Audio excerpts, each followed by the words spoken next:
লেখাপড়া করে যে গাড়ি ঘোড়া চড়ে সে একটা সময় চলতেও এই কথাগুলো বলতো, সেই 40-50 বছর আগে এগুলো পড়তো।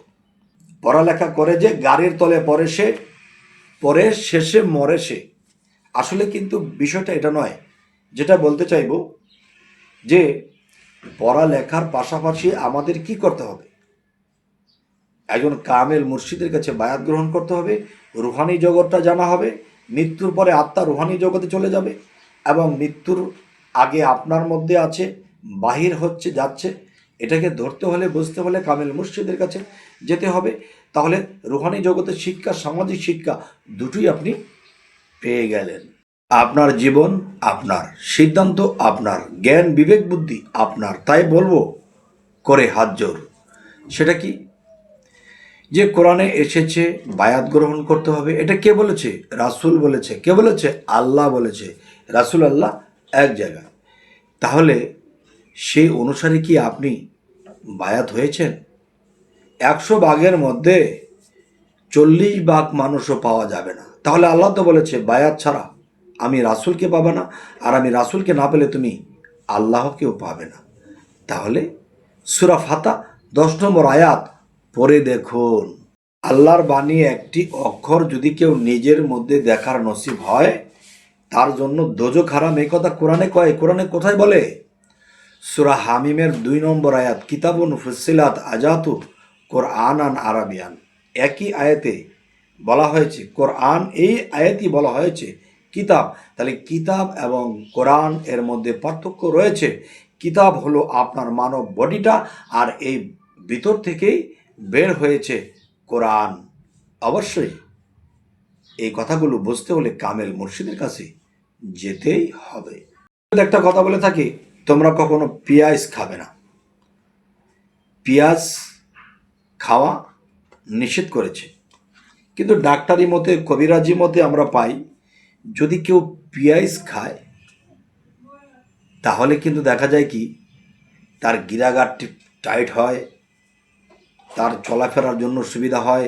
বিভিন্ন রোগ থেকে হোমিও অনুসারে বোঝা গেছে এতে 39টারও বেশি রোগ নিরাময় করে। শরীয়ত বলেছে খেও না, কিন্তু ডাক্তারি সায়েন্সে বলে খাও, তবে রোগ বালাই ভালো হওয়ার জন্য হবে ভাও। 360 জন আউলিয়া সারা বিশ্বজগতে আছে। তো 360 জন আউলিয়া তাহলে আপনার বিশ্ব ব্রহ্মাণ্ডের মধ্যেও আছে। তাহলে বিশ্ব ব্রহ্মাণ্ডে 7টি সাগর আছে, আপনার মধ্যেও আছে। 13টি নদী আপনার মধ্যে আছে। তাহলে এই সম্পর্কেও কিছু বোঝাতে বোঝাতে দিতে পারে গিলিয়ে।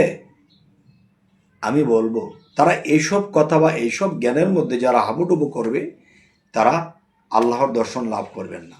তিনি আল্লাহর দর্শন লাভ করবেন যিনি এই জ্ঞানের মধ্যে নিজে ডুব দিয়ে দুধের থেকে মাখন বের করতে পারলে। দুধের থেকে মাখন বের করা হয়, এখান থেকে ছানা বের করা হয়, ঘি বের করা হয়, এরপর এটাকে মিষ্টি বানানো হয়, কত কিছু বানানো হয়। তাহলে এগুলো বানাতে জানতে হবে। নিজে নিজেও পারবেন না, যারা এটা করতে করতে অভ্যস্ত হয়েছে সুন্দর করে তৈরি করতে পারে। আর আপনি যদি সেগুলো দেখেন, তাদের পিছনে একটু শ্রম দেন, তারপরে কিন্তু আপনিও পারবেন। কারণ আল্লাহ মানুষের ভিতরে ঢুকে আছে দুধ রূপে, আর এই দুধ আপনি সাধনা দ্বারা ঘাটতে ঘাটতে দুধ, ছানা, মাখন সমস্ত কিছু আলাদা হবে। আল্লাহকে দেখে ফেলবেন। আপনার ভিতরে যে একটি মানুষ ছিল, সেই মানুষটি কি কখনো দেখেছেন? শুধু শুনেই গেলেন কিন্তু দেখলেন না কখনো। তাই আমি বলতে চাইবো, হে সমস্ত জগতবাসী, একজন কামেল মুর্শিদ আপনার আয়না, আর সেই আয়নার দিকে যখন তাকাবেন তখন আপনার ভিতরের ছবি ভেসে উঠবে। তখন কিন্তু তার সাথে যদি আপনি সম্পর্ক করে নিতে পারেন, তার মতে চলতে পারেন, ইনশাল্লাহ এই পৃথিবীতে থেকে আপনি এই জন্মেই মুক্তি লাভ করবেন। আল্লাহ কিন্তু মানুষের মধ্যে থাকে, মানুষের বাহিরেও থাকেন, কিন্তু বাহির থেকে কিন্তু আপনি আল্লাহকে ধরতে পারবেন না, ছুঁতে পারবেন না, সম্পর্ক করতে পারবেন না। আপনার ভিতরে আপনি ঢুকবেন কিভাবে, সেখানে ধরবেন। যেমন আপনি একটা বড় খাঁচার মধ্যে একটা চড়াই পাখি রেখেছেন, এটাকে হাত দিয়ে ধরতে পারছেন না, ওদিকে যায় ওদিকে যায় ওদিকে যায়, ধরতে পারছেন না। যদিও ধরতে পারেন অনেক কষ্টে, কিন্তু এই চড়াই পাখি ধরাই অনেক কষ্ট। কিন্তু আল্লাহ কিন্তু আপনার বাতাসের সাথে আসা যাওয়া করতেছে। এই বাতাসকে কিভাবে আটকাতে হবে, বাতাসের সাথে কোন মশলা দিতে হবে, বাতাসকে কিভাবে নাচাতে হবে, খেলাতে হবে, তখন কিন্তু আপনি এটা মুর্শিদের কাছে জেনে নেবেন। আপনিও আল্লাহকে দেখবেন, ধরে ফেলবেন। একটু গভীর আধ্যাত্মিক বলতে গেলে, যেমন যে মানুষের ভিতরে যে আত্মাটা থাকে, কার মতো? পশু যেমন গরু, ছাগল, ভেড়া, মুরগি, এর মধ্যে যে আত্মা থাকে, কার মতো? এই জিনিসগুলো যদি বোঝা যায় তাহলে কিন্তু আসল জিনিসটা পাওয়া যায়, যে আসলে মানুষের ভিতরে যদি মানুষ থাকে তাহলে পশুর ভিতরে কে? যদি বলেন পশুর আত্মা, না বাবা। মানুষ যখন মৃত্যুবরণ করে, যদি সে পাপিষ্ট হয় তাহলে তাকে দোজখে নিক্ষেপ করা হয়। আর হাদিস শরীফে এসেছে, দোজখে নিক্ষেপ করার আগে তাকে পশু বানিয়ে ফালানো হবে। তাহলে এর ভিতরে কি, এটা কিন্তু আপনারা বলবেন।